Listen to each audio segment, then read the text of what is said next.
자, 안녕하세요. 호치민시 한국학교 학생 여러분들. 자, 이번 시간에는 경제 주체의 역할과 의사결정 중에서 두 번째 기업의 역할과 의사결정을 배워보도록 하겠습니다. 이번 시간에 배울 내용은 이제 주로 의사결정 과정에 대한 얘기와 의사결정 과정에서 영향을 미치는 요인에 대해서 배워볼 거예요. 자, 기업의 의사결정 과정이 이렇습니다. 문제를 인식하고요. 우리 이거 언제 배웠었냐면 반티 맞히는 걸로 한번 배웠었죠. 반티를 맞춰야 된다고 하는 것이 문제 인식이고요.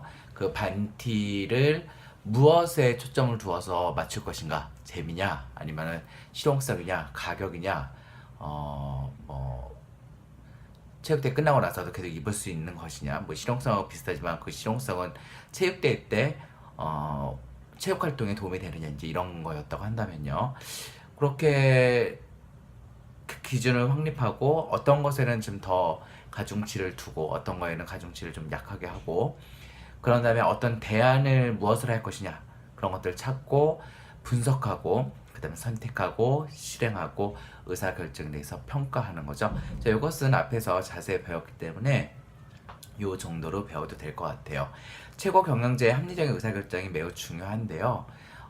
이제 우리나라는 군대식인 게 굉장히 많아요.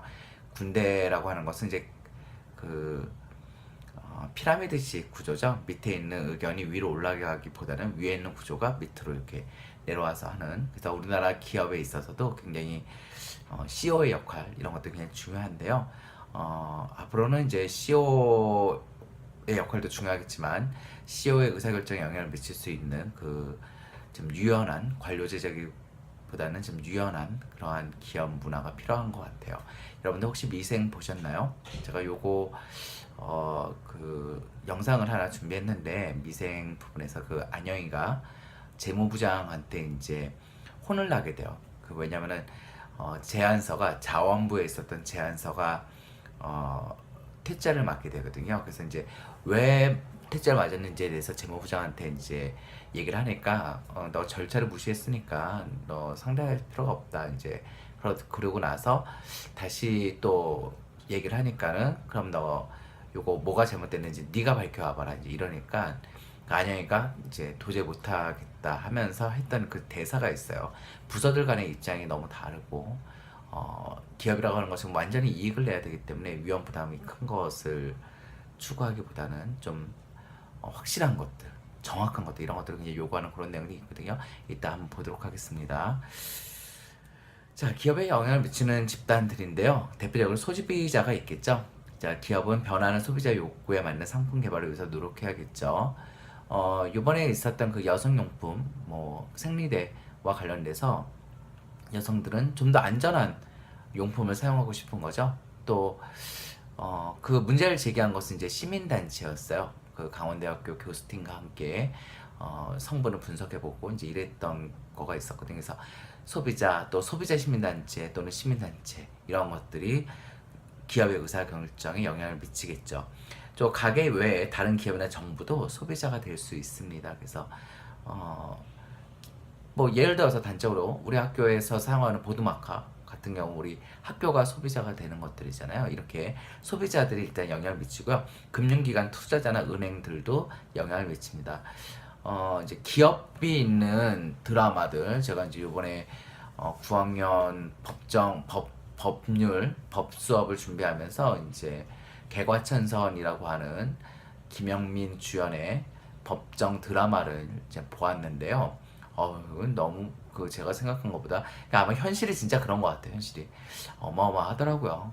기업과 법률과 또 정치 세력과 이렇게 연결이 돼가지고 투자자, 은행 이런 것들이 얼마나 기업에 영향을 미치고 또 그들에 대해서는 법률이나 정치가 얼마나 영향을 미치는지 이런 것들을 잘 볼 수 있었거든요. 이런 것들도 영향을 미치고 특히 요즘에는 이제 주주들의 어떤 회사에 대한 영향력 이런 것들이 굉장히 강조되고 있어요. 그래서 그것이 어떻게 보면 바람직할 수 있고 어떻게 보면은 좀 회사라고 하는 회사라고 하는 거, 기업이라고 하는 것이 지나치게 주주의 이익만을 도모하다 보니까 그 속에서 일하고 있는 근로자들, 노동자들이라든지 소비자들이 등한시되는 듯한 경향이 나타나는 문제가 생깁니다. 그건 어떻게 해결해야 될지에 대해서 조금 이따 다시 말씀드리고요. 자, 기업에 영향을 미치는 집단, 협력 집단들이 있어요. 뭐 원료나 장비를 제공하는 기업이 있겠죠. 이거 미생 보면 많이 나와요. 뭐 여러분들 좀 미생을 한 번씩 보면 좋을 것 같아요. 왜냐하면 여러분들 공부 열심히 하시죠? 왜 열심히 하시죠? 대학 가기 위해서죠? 왜 대학 가시죠? 좋은 직장 가려고 하잖아요. 미생을 보고선 많은 취업준비생들, 취준생이라고 부르는 취업준비생들이 굉장히 절망했다 그래요. 그래요. 절망을 해야 되는 것인지 그 절망 속에서도 우리가 희망을 찾아야 되는 것인지를 좀 헷갈리긴 하지만 아무튼 기업의 구조 그리고 저는 그걸 보고 사실 개인적으로는 다시 태어난다면 저는 그러니까 상사 종합상사의 직원 되고 싶다 뭐 이런 생각도 했어요. 막 외국어도 유창하게 해야 되고 하고 여기 필요한 거 찾아서 저기 갖다 팔고 이런 거 얼마나 재밌겠어요. 그래서 여러분들 한 번쯤 꼭 한번 만화로든 아니면은 영화로 그 드라마로든 보시길 권해드립니다. 노동 공급과 관련된 집단들이요. 그러니까 대학과 직업 학교에서 어떠한 노동력을 제공하느냐 또 노동조합이요. 노동자가 스스로의 권리를 보호받기 위한 노동조합이 어떻게 회사에 압력을 행사하고 협상하냐에 따라서 기업의 의사결정은 달라질 수 있겠죠. 또 경쟁기업이요. 요거는 별표시 하시고 좀 보셔야 되는데요. 하나의 시장을 두고 경쟁하는 기업이 경쟁기업인데요.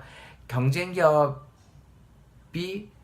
있으면 피곤하죠. 왜냐면 독점적 지위를 누려야지 돈을 많이 벌 수 있거든요. 근데 경쟁기업들이 만약에 가격을 낮추면은 나만 높이고 있으면은 손해잖아요. 그러니까 손해가 아니라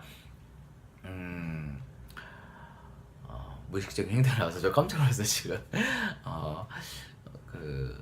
우리만 안 팔릴 거 아니야 비싸니까. 그러니까 이제 주변 경쟁 기업이 굉장히 큰 영향력을 행사하는 거. 주변 기업이 서로 업그레이드된 제품을 개발했다. 그러면 이제 우리 기업에도 영향을 많이 미치겠죠. 가만히 이렇게 제가 있어 보니까 어깨가 이렇게 삐뚤어져 있네요, 자세가. 자, 그렇기 때문에 기업들은 담합을 하고 싶어요. 특히 이제 과점이라고 하는 것은 적을 과자거든요. 그러니까 적은 기업이 몇 개 없을 때는 담합에 대한 욕구를 굉장히 강하게 받습니다. 그래서 담합을 해서 가격을 같이 올리고 서비스의 질은 같이 낮추고 뭐 이러면서 원가는 생산비는 낮추고 그래서 이익은 극대화하려는. 왜냐하면 담합을 하게 되면 독점적 상태랑 다를 바가 없게 되거든요. 그래서 이제 그 담합의 가장 강한 형태는 이제 카르텔이라고 부르기도 하는데요. 나중에 3단원 정부의 역할에서 자세히 배우긴 할 겁니다. 그렇지만 여러분들 좀 알고는 있어야 됩니다. 경쟁 기업이 기업에 영향이 미친다. 떡볶이 회사, 떡볶이 가게 주인들 역시도 이렇게 담합할 수 있고요. 한국 같은 거는 PC방 정말 많이 담합했었죠. 100원 올리면 100원 올리고 뭐 이런 식으로. 예. 자, 기업에 영향을 미치는 대표적인 집단으로서는 시민단체가 있어요. 소비자 단체나 환경단체, 동물보호단체. 그래서 요거 두 개는 이제 밍크 코트에 대한 반대고요. 그다음에 요거는 그 화장품을 생산하는데 인간에게 사용해도 괜찮을 것인가를 확인하기 위해서 동물 실험을 많이 해왔어요. 근데 동물이 그렇게 실험 당하고 나서 죽게 될 거 아니에요. 그래서 화장품 생산에 있어서 동물 실험하지 않은 화장품을 사용하자 뭐 이런 운동들이 있습니다. 그렇게 될 경우 회사에서는 이제 화장품 생산을 할 때 동물을 사용하지 않겠죠. 자, 그래서 나오는 것이 이제 기업의 사회적 책임과 윤리예요. 자, 영어로는 CSR이라고 하는데 코퍼레이션은 이제 회사를 얘기하겠죠. 회사의 사회적 책임이라고 부를 수가 있는데요. 기업이 이윤을 추구할 뿐만이 아니라 주주, 소비자, 그리고 지역사회 관계를 통해서 사회적 책임을 져야 한다는 것을 의미합니다. 자, 이것은 이제 그 썰전에 나왔던 장면들을 보여줄 건데요. 요거를 뒤로 돌리고요. 자, 맨 뒤로 보내고, 제가 원래 준비했던 것은 요거였어요. 그 오뚜기였죠? 가뚜기라고 불리기도 해요. 왜 그렇게 불리우게 됐냐면 이 회장님께서 심장 수술을 많이 후원하셨다 그래요. 또 광역 푸드뱅크를 마련해서 저소득층과 소외된 계층을 돕고 너무 아름답잖아요. 그리고 정규직으로 거의 그래서 시식하는 직원 역시도 정규직으로 채용할 만큼 굉장히 정규직 비율이 높고요. 또 상속도 이렇게 정당하게 해서 상속에도 굉장히 많이 낸 그런 대표적인 기업이라고 합니다. 그런데 정말 완벽할까요? 좀 부정적인 인식들도 굉장히 많아요.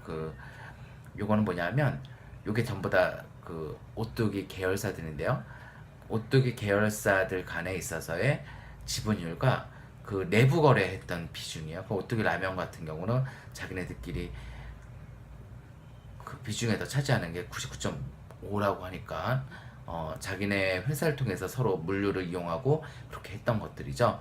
그래서 지배구조는 굉장히 후진적이라고 비판을 받기도 합니다. 이에 대해서 썰전에서 유시민 씨가 했던 어떤 우리나라 사회에 대한 사회적 역할을 다 못하고 있는 우리나라 기업에 대한 안타까움을 표현한 것이 있는데 그것은 나중에 영상으로 다시 요 강의 끝나고 나서 연결돼서 보여드리도록 하겠습니다. 자, 수고하셨습니다.